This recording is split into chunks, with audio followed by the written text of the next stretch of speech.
I'm going to do a quick map out of a face first, and then I'm going to go into another page where I'll really go into serious pencil drawing.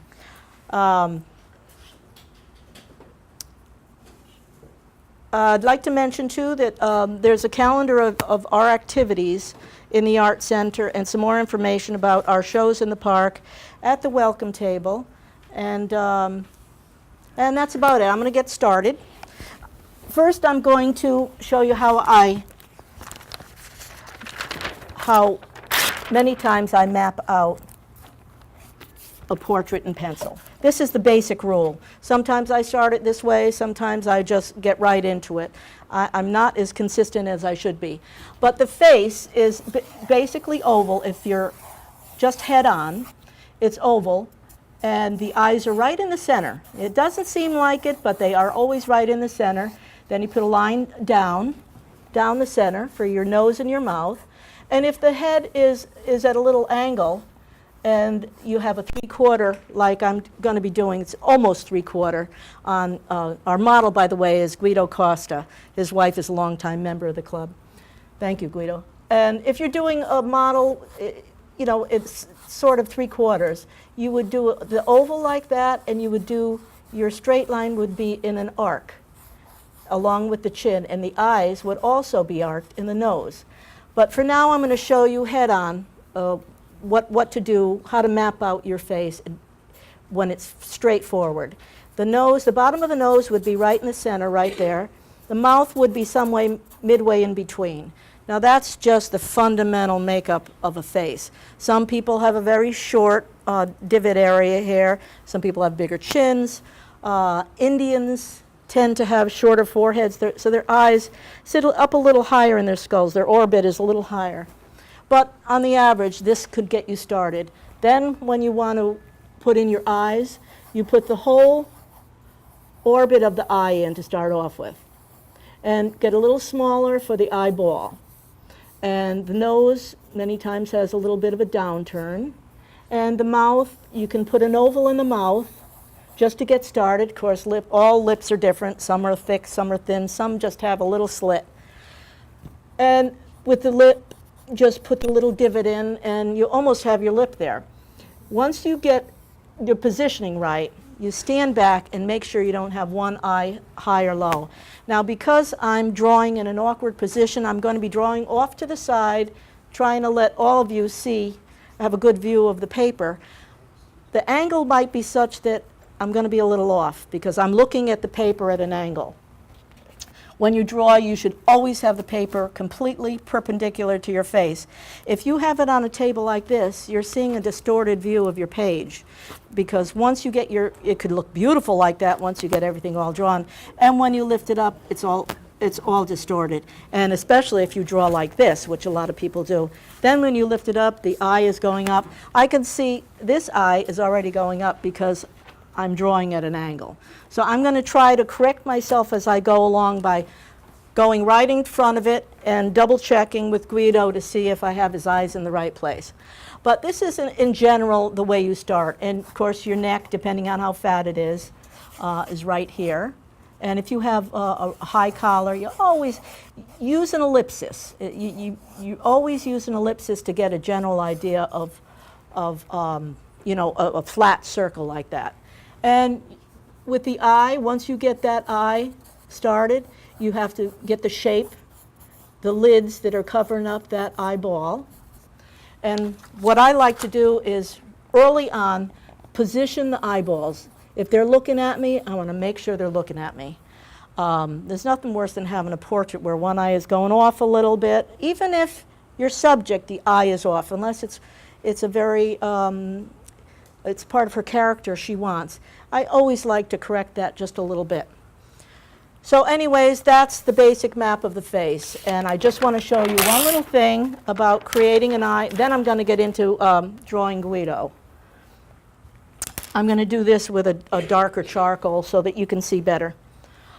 With an eye, I've drawn so many eyes that I don't need to do the orbit anymore.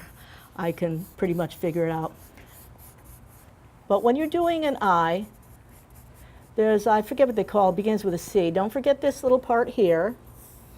And with the eyeball, if you take one thing away from this class, and I'll probably mention this every single demo because it's so important with portraits, the eyeball, this is the iris, and this is the pupil. And this is just a big dark hole here. And when a light hits the eyeball, this is almost like a clear fluid in here. When a light hits the eyeball, say it's at, when I'm working with light, I always use the clock. Like if I'm doing a landscape, if the sun is over there, then that's 1 o'clock. So let's say it's 1 o'clock where the light is coming from. You'd get a really bright light coming from 1 o'clock that hits the surface of the iris. But then it goes through the iris, through that viscous fluid, and re-enters, illuminates right on the opposite of that 1 o'clock, which is 7 o'clock. So you got to keep that in mind. So as you shade the iris, keep that in mind. Well, if I was using a pencil, I'd do it all the same color and then just take that glow out with one of my erasers. And incidentally, I use a kneadable eraser, a gum eraser, and this is a plastic eraser that I just discovered that is quite good. It's a very soft one. And depending on what paper you're using, one might work a little better than other, or depending on how much lead you want to get out of there.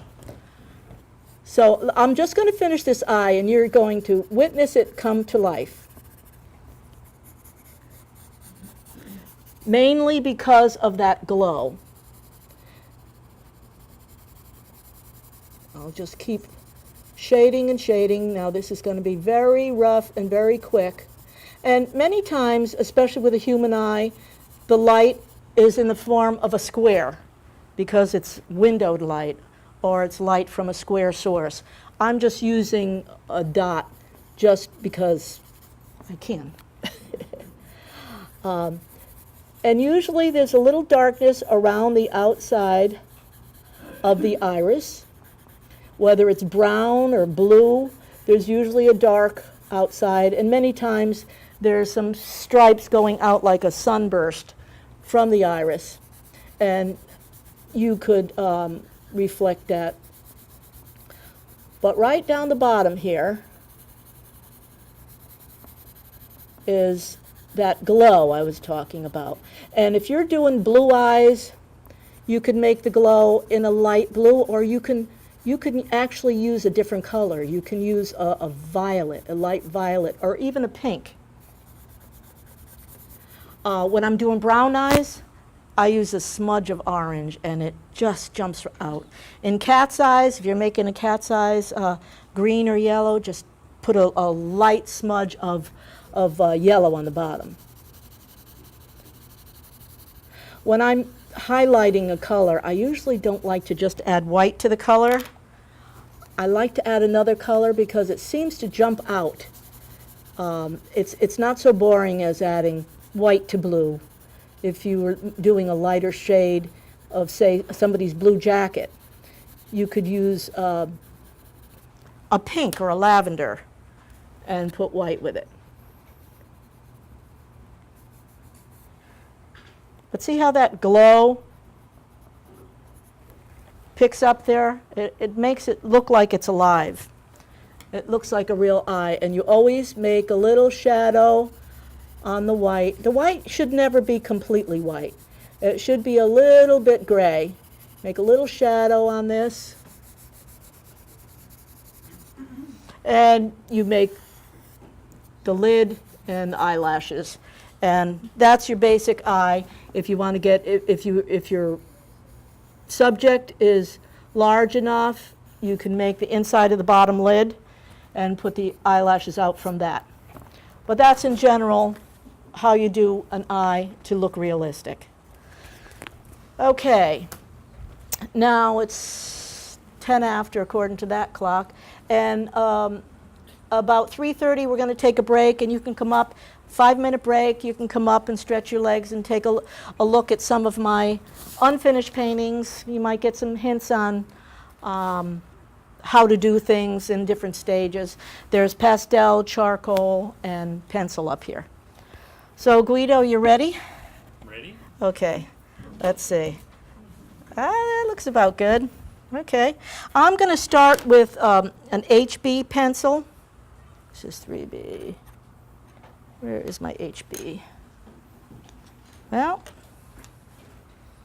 HB. H stands for hard.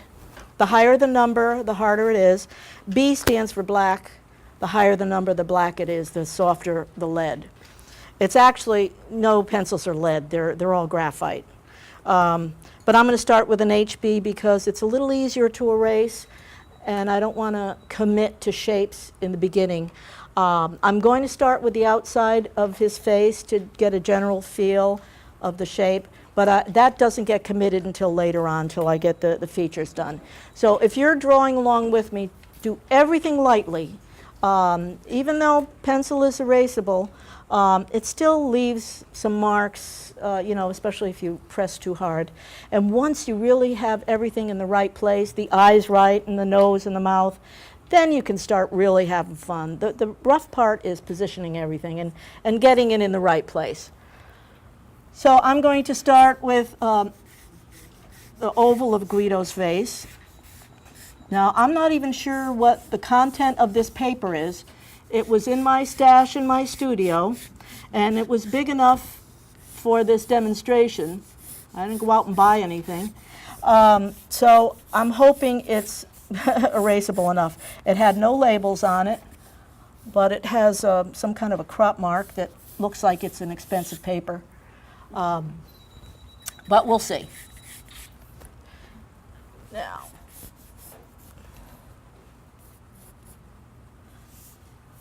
Now his face is 3/4 over, so, and it's a little bit tilted. So it's going to be like this. I'm going to mainly concentrate on his face.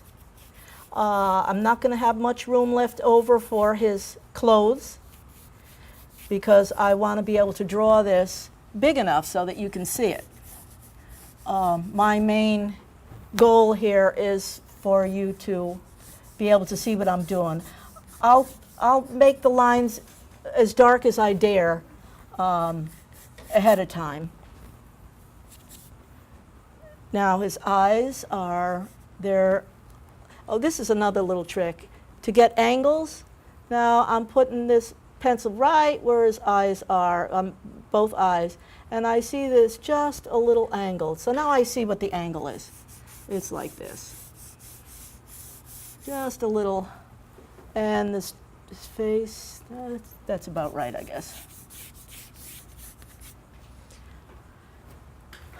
Okay, so his eyes, and everything is relative to the element of the face near it. Now, I've got the center okay. Now I'm going to just do the bridge of his nose so I can at least have a landmark to start off with. And maybe I'll do a little bit of his nose. Well, his nose goes right in the center of that, in between there, and the mouth is about there. So I'll get his nose at least somewhat started. Now, everything is subject to correcting. This is not a science in the beginning, but you can, if you really want to do accurate portraits and do them quick without having to take a lot of courses, get graphite paper, have your a photo of your subject, run to Staples, have it photocopied as large as you want your painting, and then just put your graphite paper under it, trace it, at least trace the elements where they go, because that's the hardest part, getting the eyes in relative to where the nose is and the mouth and the shape of the face. The fun part is coloring it all in with the pencil, but it's really fun when you're coloring with color. But we're doing pencil for now, so. And it's also important to get the sizes right. Now, Guido's eyes are a pretty good size for his young age. As you get older, babies have big eyes. And as you get older, you grow into your eyes. But then as you get maybe in your 40s or 50s, your eyes actually shrink. The ball shrinks. So the socket gets different. You know, all the tissue holding up your eyes gets different. So if you look at the eyes of a 50-year-old and put them next to a 90-year-old, you see that 90-year-old's eyes are very small and sunk into the head. It's just an observation. And you'll find as you do portraits, you stare at people more. Because you just, no matter what age or what they are, it's all beautiful because you can paint them in your mind, whether you can put them on a canvas or not. Okay, I just want to get his eyes. You're looking at me now, Guido, right? Okay. Let's see, this eye goes. And everything's relative. I'm trying to see about where he is there. Okay, these eyes are a little close together, so I'm probably going to make his head a little smaller.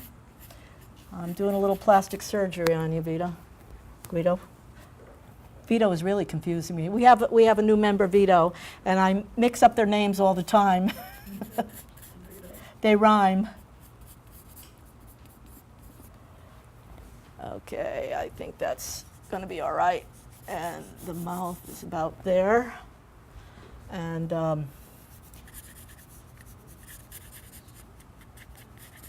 there's a little indentation right there. And his cheek comes out. It's all about seeing. And your mouth is just a little at an angle. And it's a little high. I think I need to put that here.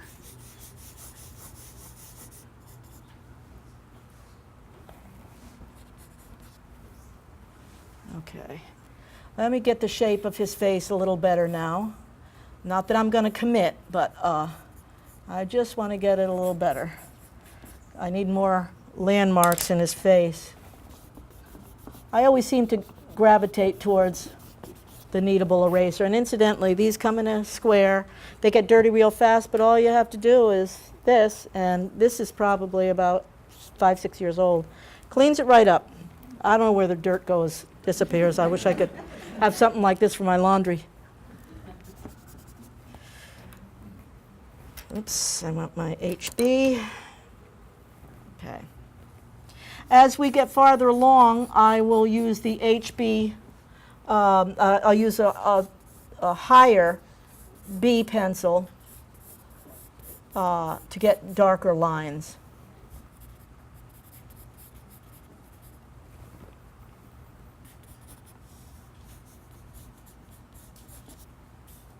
Okay, let's see.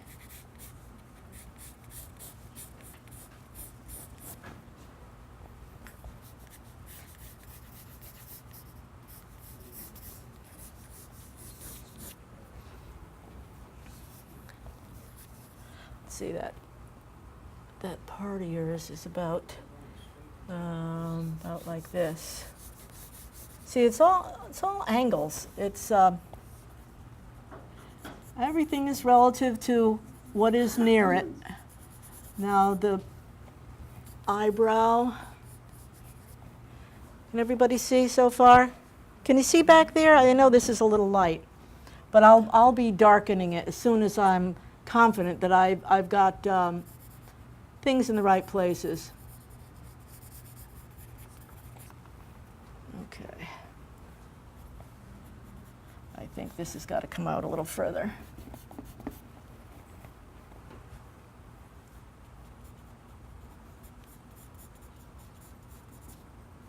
And this has got to come out here.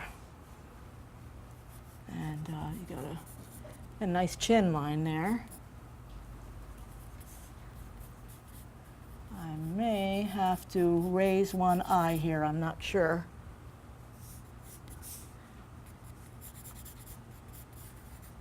Okay, let me see that. I don't want to step back too far or I'll end up in your lap, Doris. Yeah, I think I'm doing okay. And boy, when you get a likeness, there's nothing like it. It's so exciting. You know, it's like when you find the right color. When you're doing a painting, you find the right color for something. How excited you get. Well, when you're doing portraits, if you're able to get a good likeness, capture the essence or the character of a person, it's just nothing like it. It's so exciting. Especially the eyes, if you can get the eyes, because that's really the window into a person's soul.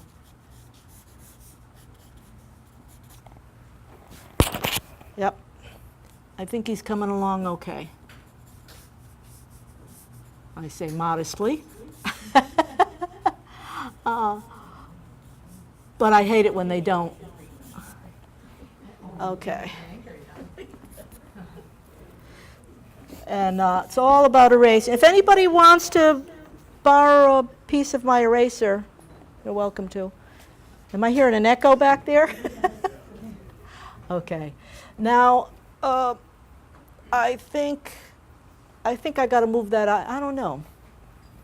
Do I have to move that eye over, do you think? I mean, you're out there. What do you think?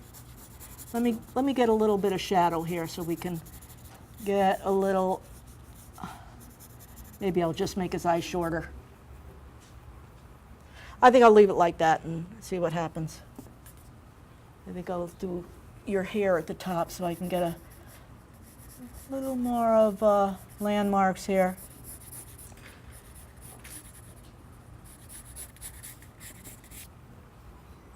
There we go. Everything okay back there, Bob?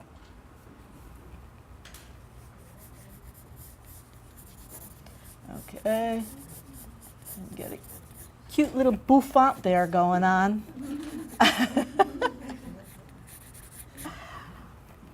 Okay.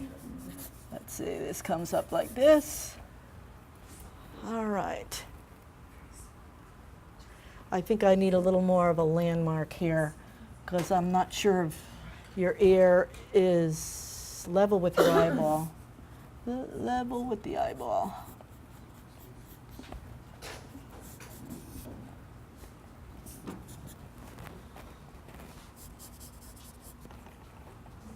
And one thing I noticed, though, it didn't happen to you, Guido, but especially with men, as they get older, their earlobes get bigger. Mine have. I noticed I had clip earrings for most of my life. I just got them pierced about 4 or 5 years ago. And suddenly my clip earrings didn't fit me anymore. My lobes got thinner and longer. If that's all that happens when you age, wouldn't we be lucky? Just worry about our lobes, not our hearts or our minds.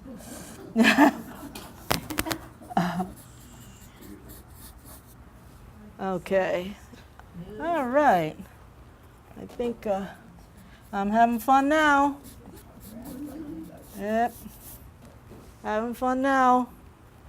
Now, let's see. Gonna get that neck ears. Not a bad neck, no waddle. What the heck happened?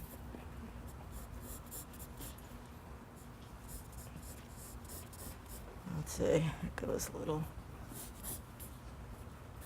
I'm probably violating a lot of the rules of portraiture because you're supposed to map everything out, but you know, this is a little unusual circumstance for me. So I'm just going to muddle through. And this comes out like right about there. Very short. Okay. Now I'm going to work on the eye with a 6B. This is, I think they go all the way to 8 that I know of. But 6B is pretty dark. And I want those eyeballs looking at me now. I'm anxious to get his eyeballs looking at me so that I feel like I'm connecting with, not only with you, but with the painting itself, or the drawing. So I'm going to put these eyeballs, and there's always an odd angle to eyeballs, especially when they're not, when they're completely front and center to you, the eyeballs are round. But when you're looking 3/4, they kind of take an odd shape. It's almost like a V. And unless you look for it, you wouldn't notice it. You'd still want to do a round eyeball. But that's what I'm looking for now. So I keep wanting to do a completely round eyeball, and I shouldn't.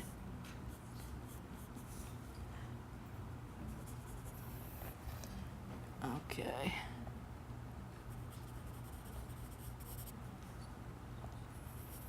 I just want to get the shape of his eyes, and I see that eye is going down just ever so little.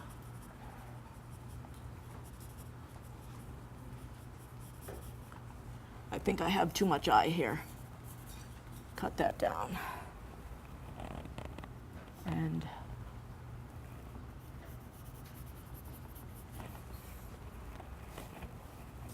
this one.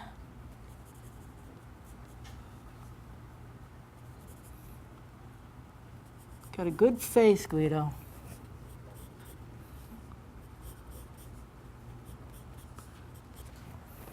Does that look, the eyes look about right? Yeah, I think so. Maybe bring this one over just a little bit.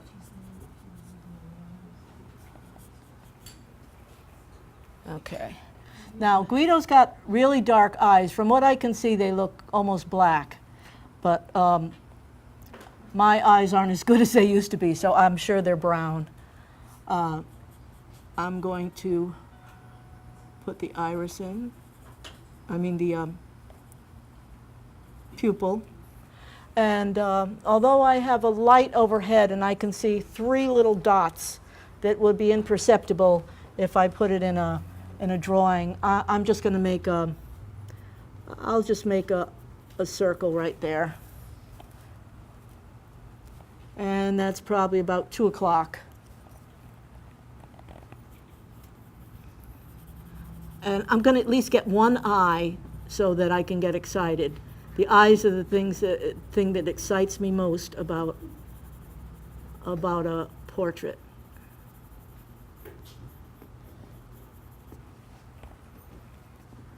And I'm going to cheat. This is a charcoal pencil. I need his pupil to really stand out and look at me.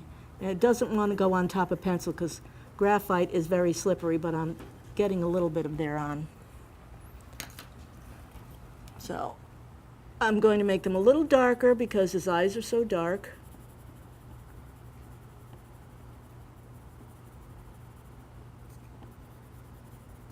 And perhaps I'll put a little darkness around the outside if I can with this. It's not letting me. Oh.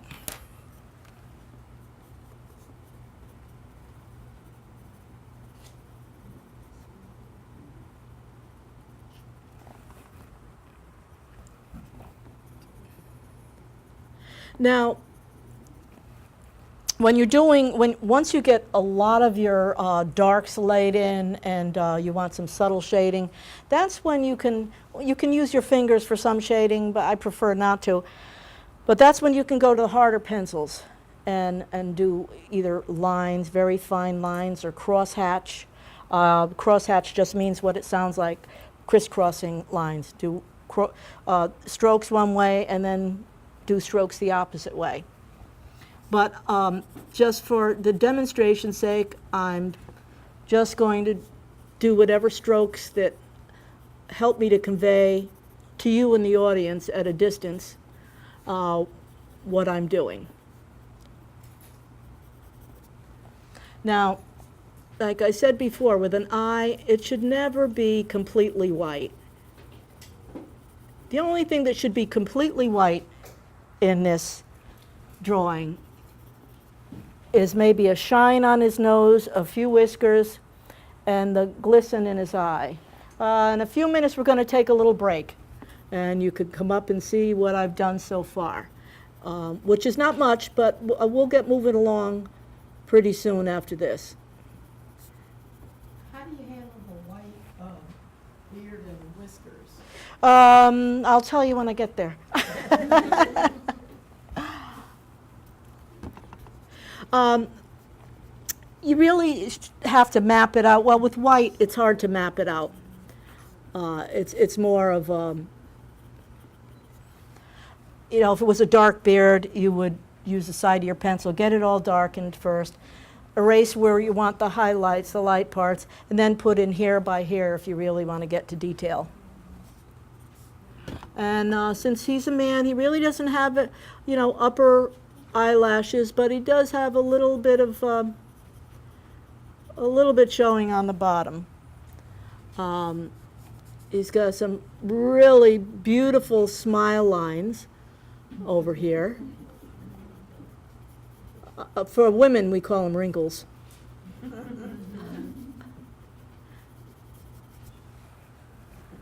Okay. Now.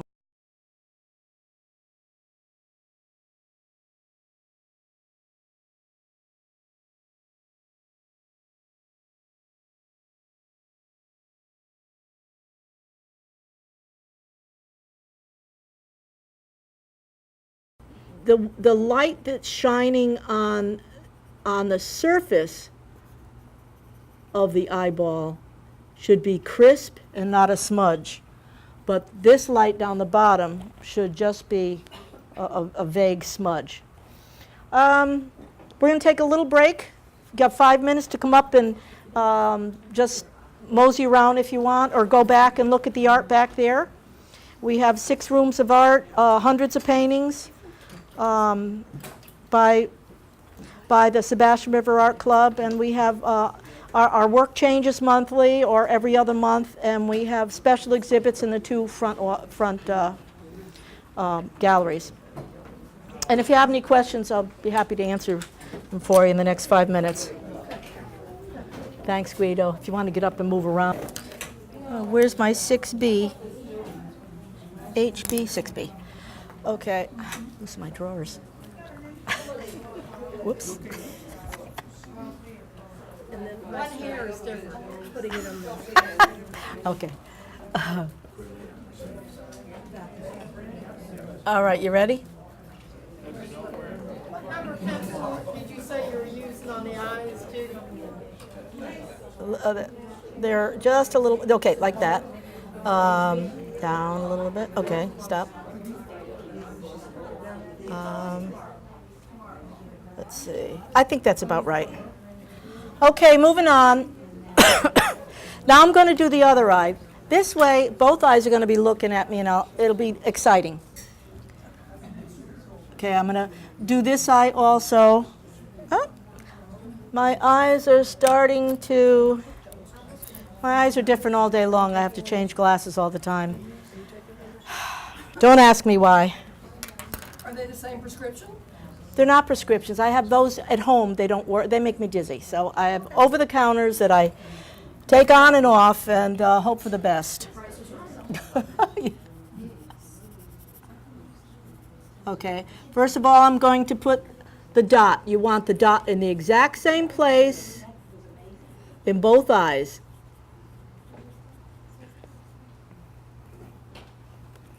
I can't use those. They're too far. Okay.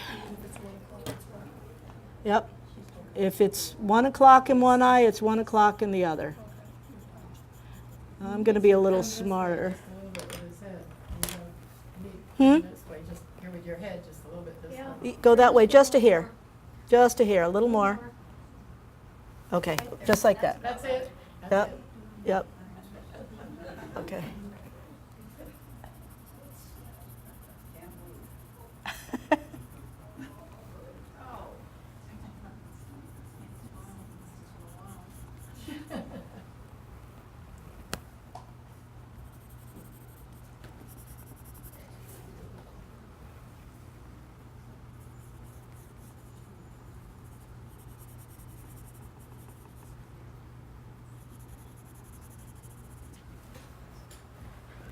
Okay, coming along.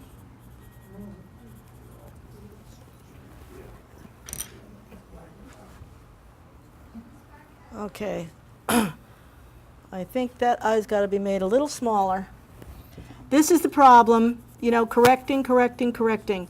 If you do a tracing, you don't have to do this. But I really don't like tracing.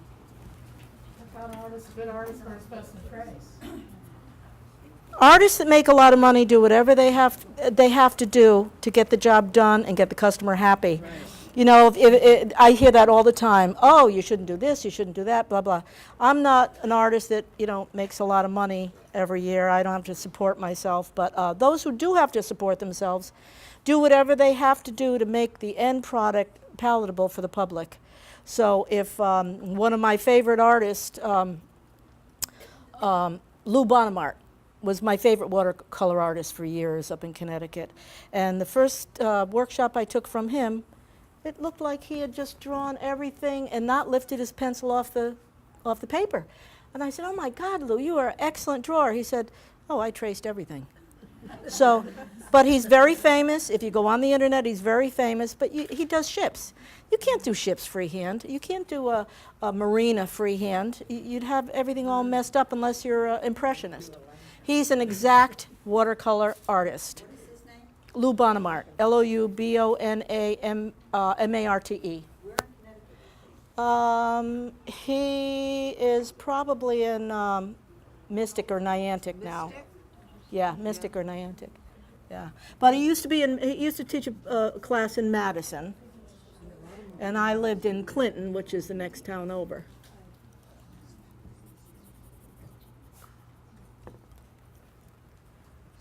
Yeah, this, I'm going to make this just a little bigger here.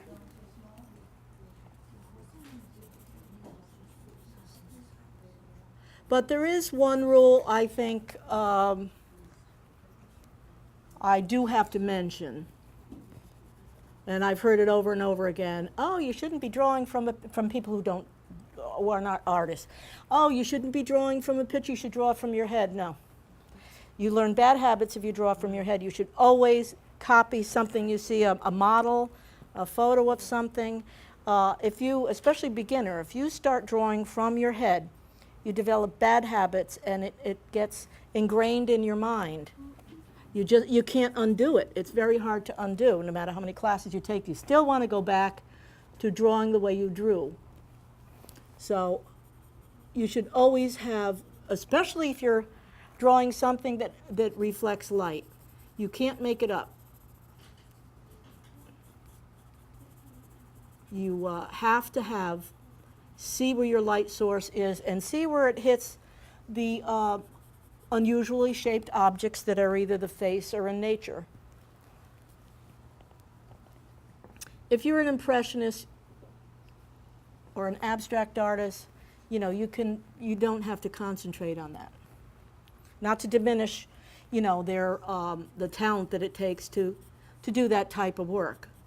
But I like to see the beauty in a face or in a realistic tree or an ocean's wave. I can appreciate some abstracts. In fact, that was our theme this month in August, abstracts back there. So you'll see quite a few abstracts, and it was a stretch for most of us because we're realistic painters. But it was fun. We had a really good time with it. Okay, now I'm going to get down and dirty, down to the shadows. I'm going to start blocking shadows in so we can get the planes of the face and get a better shape of his nose. And, you know, a good pencil portrait takes hours and hours. I'm doing this very fast. I'll get a likeness, but it's not going to be, you know, what I do in, you know, 6 or 7 hours.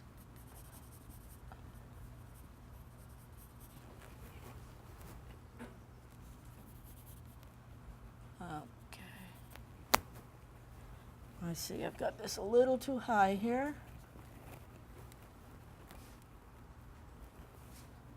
And I've got this lobe a little too big.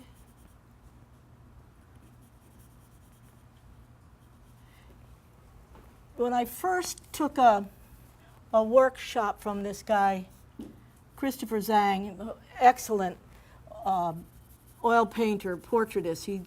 He does mostly Asians. And he painted like this, just jumping back and forth. And I thought, I was right behind him, and I thought, boy, that's really weird. But, you know, it makes it a little more fun. You get a little exercise, but you also get to step back and see what's wrong.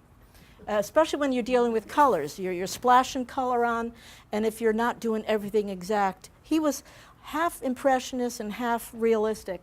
So he would splash color on next to another color, and close up it just looked like smudges. But when you step back, it was this magnificent rendition of an Asian face. I mean, his work goes for tens of thousands of dollars now, and he does gigantic works for museums. But I was with him when he was just starting, when he was part of the Tenement Square thing.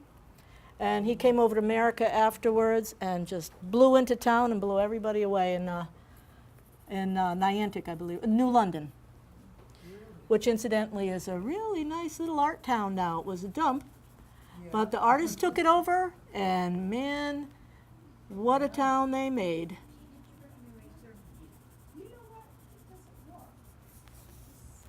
The trouble with doing pencil is you want to get right into it, and you really get lost, and before you know it, you got an eye that's way off.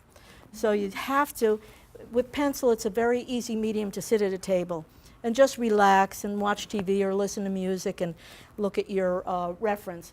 But you really need to get away, especially if you have it like this. Now, Doris, I see you have yours not perpendicular to your face. You're going to have a distortion. Yeah. It really has to be perpendicular. The perfect way is this way, because this is really perpendicular to me, although I'm trying to do it like this, and I'm getting a little distortion. But you really have to have it perpendicular at right angles to your eyes. So I think I want to play with your smile lines, character lines a little bit. Now, when I'm doing character lines in oil or acrylic or pastel, I just do a dark area and then lighten up in between the wrinkles. Too many artists I see paint the wrinkles, and they're too pronounced. That's not what the person is about. The wrinkles are character lines. They should be subtle. So I don't like to play them up, and I will lighten his up quite a bit. Yeah, I'm liking what's happening now. Yep. Getting some nice darks here, but I need to get a 6B. And B, 3B. Where's my 6B? Here's 6B. I need a little darker over here. And he's got a nice tone to him. I'm not putting any of his little freckles in. I might put one or two, but that's all. Now, at this stage, a lot of people use the side of the pencil. I prefer to see the strokes, but I may, just for time's sake, oh gosh, it's almost 4 o'clock already.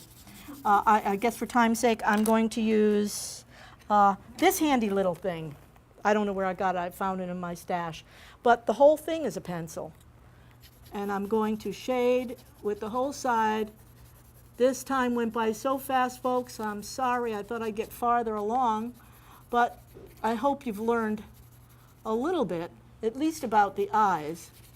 And the beard, I'm going to map that in just ever so slightly. And I'd like to get at least his lip in there.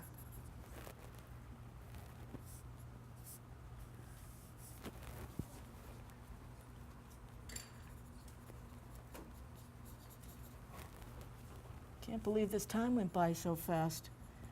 Sheesh. Gosh. See, you know, I get in the zone, and I could probably do this now for another few hours because it's so much fun. I'm seeing, especially once I get the eyes looking at me, then I get really excited, and all I want to do is create. See, now I'm committing to the shape of the face, and his beard is going down like this, and up like this, and over like this.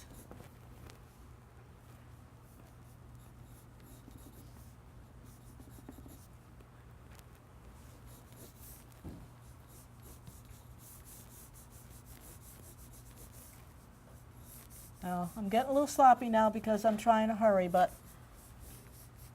I just want to...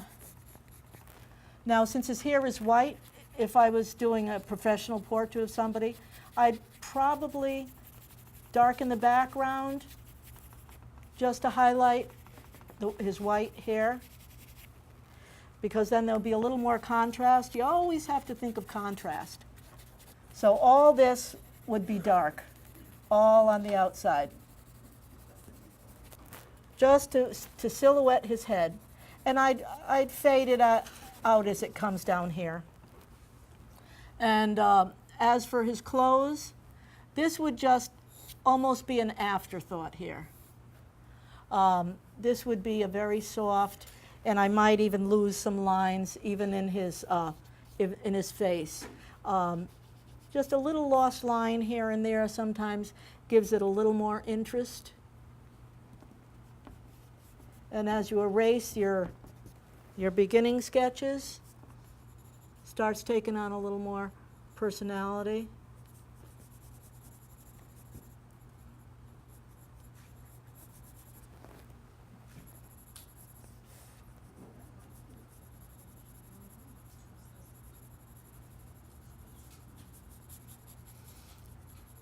See, his beard is a negative, and his mustache is also, because it's so white. So all this shadow here, with a very hard pencil, I would outline this so that you could see the edges of his whiskers coming out over here.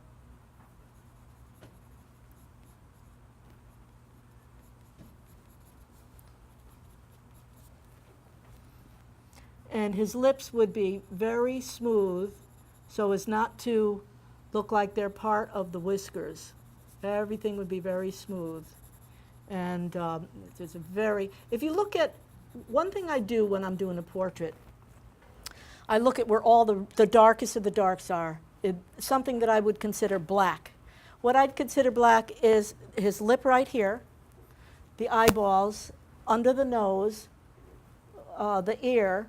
So some artists say, well, you should squint and see. I never got that. I never was able to squint and see better than I could with my own eyes. So I see those black areas, and that's where the accent should be. That's where the interesting planes of the face is. See that part of the nose that is darkened, and the shadows. And this part of the mustache here, if I had more time, I would darken that and silhouette the mustache in such a way where you'd know that he has a mustache there. And this chin down the bottom here.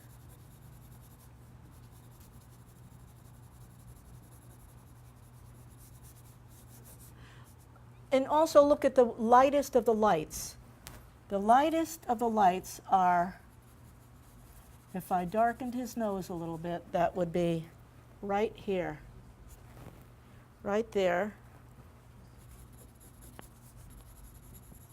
And there's a light right here on his forehead here, and right here, and a little here and here.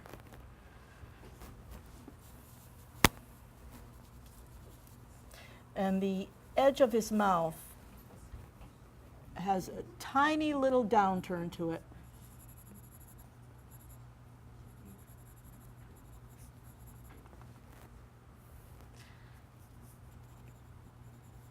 Okay.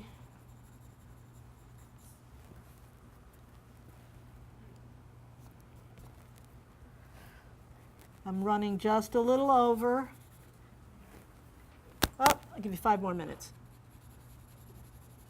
Getting tired, Guido? No? No? Good. Okay, I'm going to just darken a little bit.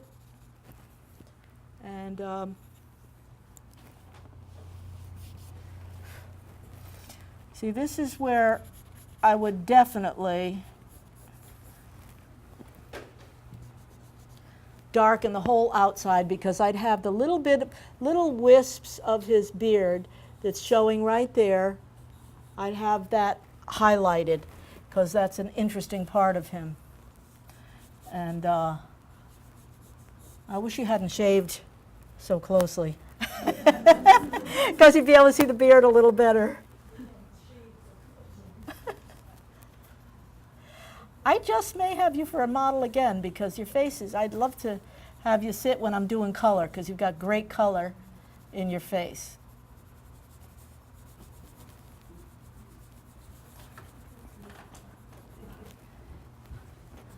Where's Kathy? You picked a good one, Kathy. He's handsome.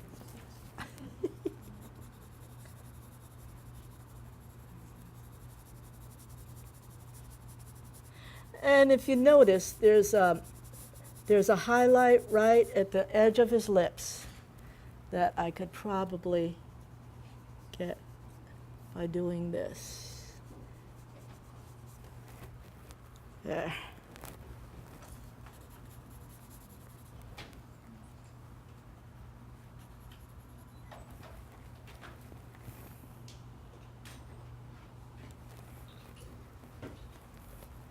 Yeah, his beard is going to be hard to depict unless I do a lot of negative space here, which I'm starting to do now, but there's just the time constraint. And one other thing I'd like to let you know, to observe, is the nose. That's very important with the nose. When there's a shadow on the nose. Now there's a shadow that goes right, almost straight across his nose here. But it's not a dense shadow. And what happens is the bottom of the nose in shadow, it bounces, the light bounces from under, from chins, from, in his case, from his beard and everything. And there's actually light bouncing. If I were to paint this, I would put little light orange right under the nose, like that. See that there's light bouncing. I could see it's bouncing off his mustache, especially right here. In fact, it's almost getting lost. So.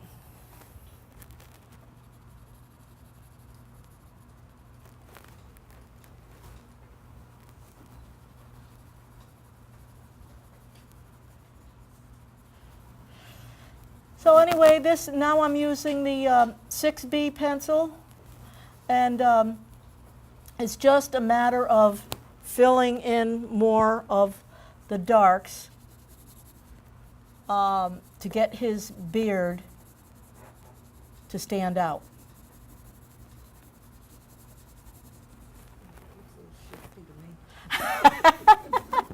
He does look shifty. Now his,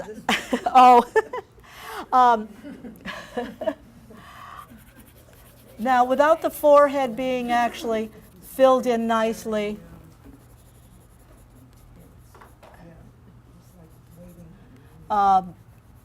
it still is not Guido yet without the forehead being filled in. So It's so close. is it? Wow. But if I were to fill this in and highlight the white of the hair, he's got such contrast. I mean, look at his dark olive skin and the white hair. That's as white as it gets. But he does have a highlight right here that I could see, and a little here above the eyebrow, and one here. But basically, that's That's about it, folks. Thank you. I am not happy with his beard, but I will work on that. Did anybody get it? I didn't bring my camera. Is Kathy here? Kathleen? Oh, did you get a picture of Guido? I got him from this angle, though. Oh, would you do me a favor, get a picture of him from here?